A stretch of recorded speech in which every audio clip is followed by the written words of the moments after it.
Bence bu ayaklanmaların asıl sebebi ekonomik sebeplerdir. Ben her ne kadar bu sebebi saymam İran rejiminin bazı çevrelerinin de dillendirdiği sebep olarak ortaya çıksa da ben bunu şahsen kabul ederim. Ekonomik sebepler en başta gelen sebeptir ama bu demek değil ki o birisi sebepler veya ayrı herhangi bir sebep yoktur. Bu olaylar ekonomik patlamayla veya ekonomik bir delille başlamayıp başlangıcı kadın haklarına karşı, kadınlara karşı geçti irşadın çok gayri-insani, gayri-ahlaki ve insan haklarına uygun olmayan bir şekilde örtünme, zorunlu örtünmeyi ve hicabı sağlamak için bir yanlış davranışından dolayı ortaya çıkıp ama bunun büyümesinde ve bütün ölçüye dağılmasında ekonomik sebepler bence çok büyük etken olubdur. İran xalqı neçə illərdir ki, çok büyük ekonomik, iqtisadi sorunlar, sıkıntılar yaşayırlar. Bunlar her zaman özünü bazı olaylarda göstəribdir. Bir neçə il bundan qabaq benzin olayları var idi. Ondan sonra İran içinde qıtlıq olan yumurta ve toyuq meselesi var idi. Yani bu tür kiçik veya süt, yağ meselesi bunlar da bahalaşanda veya qıtlıq olanda çok büyük problemlere neden olmuştu. Hatta engilab-ı toxmorğu diye bir terim ortaya çıkmıştı. İran halkı yumurta pahalılığına göre veya toyuq pahalılığına göre devrim etmek ister, ingilab yaratmak ister. Böyle bir şey, yani bu her ne kadar da istihza edici bir terim, bir kelime olsa da ama bunu göstərir ki, ekonomik nedenler, iktisadi nedenler İran halkının etirazlar ve aksiyalar getirmesi için çok büyük bir potansiyel nedendir her zaman. Bu defa da elə olubdu ama kadınlara karşı olan bu yanlış pratikte bunun başlangıcı ve tetikleyen, buna cirikka veren nokta olubdur.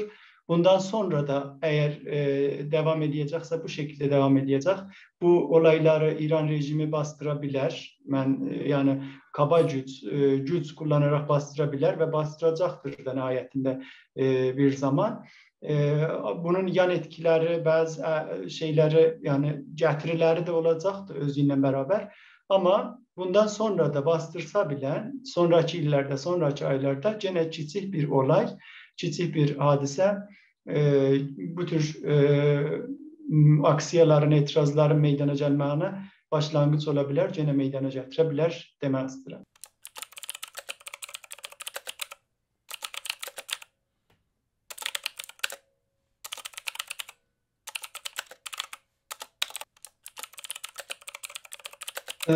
İran'daki siyasi durum, eğer sizin kastettiğiniz İran rejimi, İran hakimiyetinin siyasi durumudur ise, bunu demək istəyirəm ki, böyük bir məşruiyyət əldən verəcəkdir, əldən gedəcək.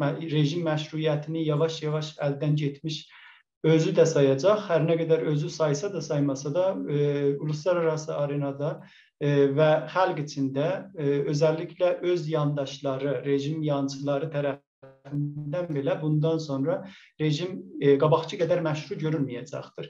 Bu günlərdə yavaş-yavaş dillendirilir bu mesele. Özellikle İbrahim Reis'inin Cumhurbaşkanı olmasına karşı qabaqçı destekleyenlerinden de onun meşruiyetine karşı indi söylemler yavaş-yavaş geliştirilir. Söylemler qabağa gedir ki artık siyasi açıdan reisinin Cumhurbaşkanlığı məşru değil veya çok haqlı değil, çok demokratik değil. Bu bundan sonra haricde İran rejimine büyük bir probleme dönüşebilecektir. Böyle potansiyeli vardır. Necə ki Cumhurbaşı Səbz olaylarından sonra İran yurt dışında çok büyük sorunlar yaşadı.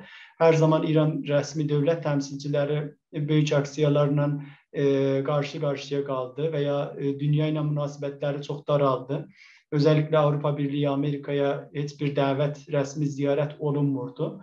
Ama bu hastayı meseleden dolayı yavaş yavaş bunları tekrar açtılar ve o münasebetler tekrar başlamıştı ve bundan sonra bence gene qabaqçı halına geri dönecektir. ambargo uygulanacak İran'a diyebilirim siyasi alanda. İran resmi temsilcileri bundan sonra İran haricindeki ülkelere çok rahatlıkla gidip gelmek konusunda sıkıntı yaşayacaklar. Bu tür davetleri almayacaklar. Bu da İran rejiminin meşruiyetini büyük ölçüde etkileyecektir. Ama buraya kadar saydıklarım İran'ın eşikteki siyasi problemleriydi. İran içinde neler gözlenir? Onunla alakalı iki cümle demek istedim. İran içinde artık halk gene eşikte olduğu için bu rejimi özünün meşru nümayəndəsi olarak artık hiç görmeyecektir. Özellikle seçimlere kadar bu böyle olacaktır. Çünkü İran Meclisi, İran Parlamenti ve hükümeti bu konuda çok sessiz kalıp indiyə kimin elədikləri, daha doğrusu etmədikləri xalqı çox əsəbləndirir və potansiyel ayrı aksiyaların başlanğıcı ola bilər. Artıq İran bundan sonra içeride pratikte farklı yollar izleyebilir ama bence hukuki açıdan bir değişiklik olmayacak. Yani İran bundan sonra daha yumuşak davranabilir halka, özellikle bu hicab meselesinde daha yumuşak olabilir. Geçti irşadı yığıştırmak ihtimali vardır ve daha çok takılmayabilir ama bunlar sadece pratikte olacak ve hukuki açıdan bir değişiklik olmayacak. Yani bunu yasallaştırmayacak, yasaya çevirmeyecek. Bu da büyük bir değişiklik olduğu anlamına gelmez. Çünkü hukuk yasayla işləyər. Yasa değişmezse bunlar değişmeyipdir demeliyiz. Ama yasayı neden değiştirmez? Çünkü İran rejiminin mahiyetiyle alakalı bir şeydir bunlar. Hicab konusu rejimin mahiyetidir diyebiliriz. Dini bir rejim var İran'da. Bu dini rejim özellikle Orta Doğu coğrafyasında etraftaki bütün dini rejimlerin arasında özünü hem İslam dininin temsilcisi, en büyük temsilcisi olarak gösterdi. Hem de belenci bir konuda yumuşak davranması, özellikle yasa olarak gelip hicab meselesini çözmesi imkansızdır.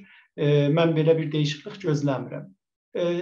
Sualın ikinci qismətinə geçəcəkdim. İndiki opozisyon hər hansı bir çıxış yolu gözləmək mümkündür indiki opozisyonda. Buradan gene iki şey ben anlayıram. İran içindeki opozisyonun durumu ayrıdır. İran eşiğindeki opozisyon durumu ayrıdır. İran içindeki opozisyonuna bir çıxış yolu gözləmək məncə mümkün değil. İran içindeki opozisyonu İran rejiminin yarattığı opozisyondur.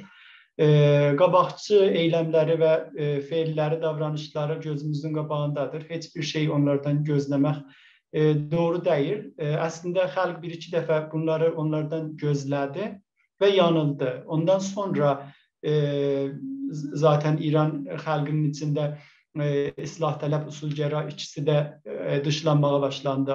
Digər təmumi macəra şüarlarını hamımız eşitmişik.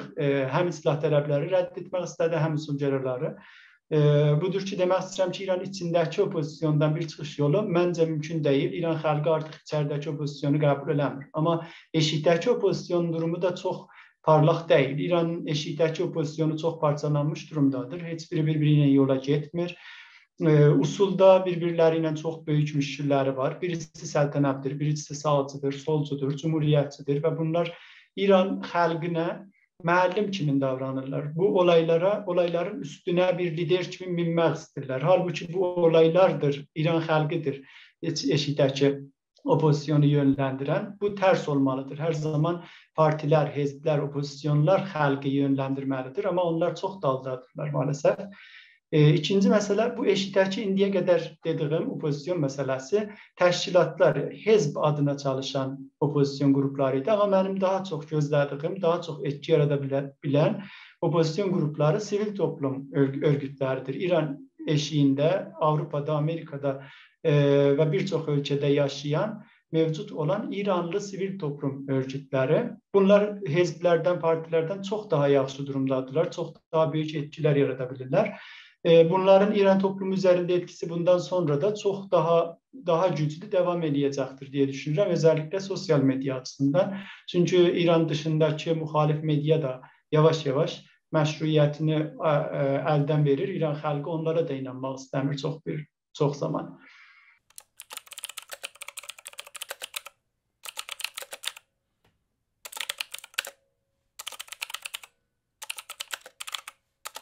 Məncə elə bu sualı iki qismətə ayırmaq istəyirəm. Bir, milli hərəkət açısından düşündüyümüzdə bu hərəkətlər əgər bir haqq və hüquq davası məsələsidir, yəni insanların bir haqq tələbləri var.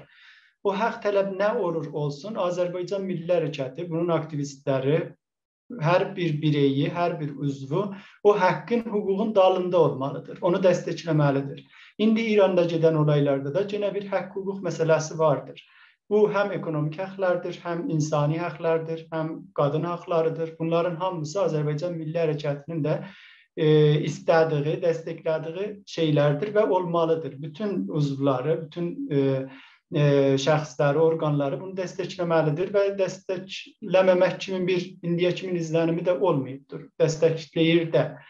Amma bunu Azərbaycan Milli Hərəkətinin haqq hüquq davasının dışında ayrı bir rolü da var. Sadəcə haqq hüquq davası və insan haqları davası, ekonomi davası deyil. Azərbaycan Milli Hərəkətinin bir də milli davası vardır. Bu milli dava ekonomidən və insan haqlarından biraz daha fərqlidir. O açıdan baxdığımızda məsələyə Azərbaycan Milli Hərəkəti biraz daha səbirli, daha səbirli, yavaş demək istəmirəm. Daha səbirli davranmalıdır və ya hərəkət etməlidir dediyimdə bunu qəsd edirəm. Olaylardan bağımsız olaraq hər hansı bir patlaq vermiş olaya bağlı qalmadan hər zaman Azərbaycan Milli Hərəkəti o səbirli hərəkətinə davam eləməlidir. Yəni davamlı, sürəkli bir hərəkəti olmalıdır. Bu tür patlaq verən hadisələrdə həyəcanlanmamalıdır və ya özünü təcrübəsiz bir hərəkət olaraq ortaya qoymamalıdır.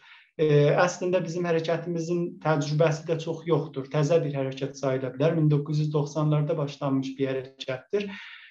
Odur ki, həm örgütlənmək konusunda, həm üzviyyət konusunda, həm diaspora konusunda, politikaları konusunda daha problemlər var. Bunları yavaş-yavaş çözməyə tərəf addım atmalıdır və bunların hamısını sürəkli eləməlidir. İranda bir aksiya bir gün olar, bir gün olmaz, bir il olar, bir il olmaz. Amma milli hərəkət sadəcə aksiyalara bağlı qalmamalıdır. Əlavə etmək istədiyim bir ayrı məsələ var bu milli hərəkət konusunda. Bizim Azərbaycan Milli Hərəkəti tarixi hafizəsi, tarixi başdan alıram cümləni. Azərbaycan Milli Hərəkətinin və Azərbaycan millətinin genel olaraq bütün İran Türk millətinin tarixi hafizəsi silinib deyə bilərik. Biz 100 il bundan qabaq çox daha yaxşı durumdaydıq. Bizim bir milli hükümət dönəmimiz olubdu. Bu bizim qocaların, çox qocaların və onları artıq itirdiyimiz, o nəslin artıq tükəndiyi bir duruma gəlmişik. Onların hafizəsində vardır. Amma ondan sonraki neçə nəsl artıq o hafizəni əldən veribdir. Bizim bir millət olaraq, milli hakimiyyət olaraq bir geçmişimiz zehnlərdən silinibdir. Amma İran xalqı üçün bu keçərli deyil. Onlar Pəhləvi rejimini özləri milli hakimiyyəti olaraq, özəlliklə Fars rejimini qəsd edirəm, Fars millətini qəsd edirəm. Pəhləvi hakimiyyətini özlərinin milli hakimiyyəti olaraq görürlər. Odur ki, indi səltənət tələbliq eğilimləri də İran içində çox yaygındır. Amma bizim Türk milləti içində bu hafizə silindiyi üçün milli hərəkətin ən böyük eylemlərindən, feillərindən, ən böyük istəklərindən, tələblərindən birisi bu milli tarixi hafizəni təkrar yaratmaqdır. Tarixi hafizə də ekonomi ilə yaradılmaz. Tarixi hafizə bir sənət, ədəbiyyat və kültür işidir.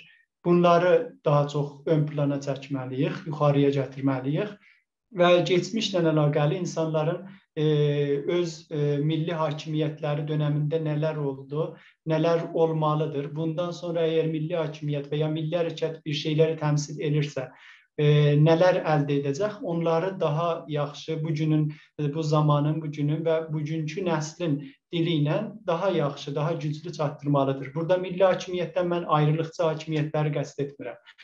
Milli hakimiyyət mütləqən ayrılıqçı olmalıdır anlamına gəlməz. Amma İran içindəki milli haqlar tekrar hatırlatmalıdır və onlar əsasında politikalar yürütməlidir.